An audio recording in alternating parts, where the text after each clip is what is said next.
Gambit Youngsters versus LDLC. For those of you that missed the opening best of ones, of course, these are the teams that came through against their respective sides. Certainly a surprise over in the other match. We were covering the Gambit Youngsters BP5 match, but I wasn't expecting Fate to lose to LDLC by quite that level of margin there.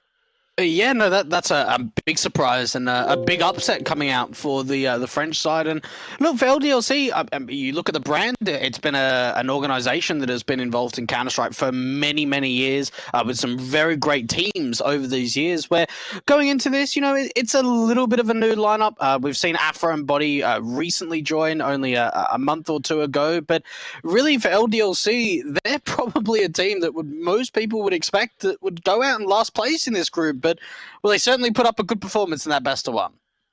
Yeah, and I mean, LDLC, it's been a very long time since I've casted an LDLC matchup, and certainly, it has been a long time since I've casted these individual players, like talk about Sixer, for example, in his previous experience in the French sort of scene, and, it hasn't quite, wouldn't say this lineup certainly lives up to that expectation. Same thing could also be said for Haji as well, for example, talking about like the former Envy sort of lineups of the old sort of golden era of French CS. And I'm not sure if this lineup will lead up to that hype, although that being said, I haven't seen much of these guys, and they do have some pretty respectable members. Sixer and Haji, they're not necessarily part of the best Envy lineups, but you've also got Body, who was part of the golden era LDLC in the past as well, alongside G2 and everything. So there is a little bit of talent here in this lineup, Dwayne.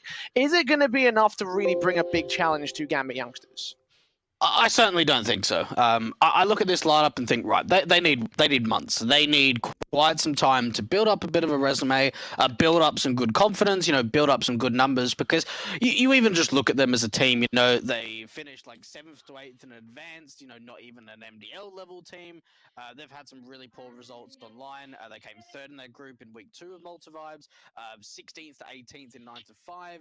Yeah, they got a playoff spot in the Winners League, but overall the results haven't been great. So you've got to think for LDLC. Estás todo abierto en el 1. Making this lineup to go the long term, to make sure that they're finding success, months down the line rather than immediately. And look, against a team like the Youngsters, maybe they can pull up a map in this best 3. Maybe they can put up a bit of a fight, but it's just going to be a very difficult time for the Frenchmen. Absolutely, and of course, just that level of difficulty is always going to be there. Gambit Youngsters certainly coming off the back of their victory, and sure, LDLC did have an impressive match against Fate, but we also know Fate to have been in a very good spot there. And Gambit Youngsters obviously, challenged a lot more heavily than what we. ¿Tienes todo preparado, Pollo? Yo sí, quítate del 1 y abro yo. We saw that around that A bomb site in the city.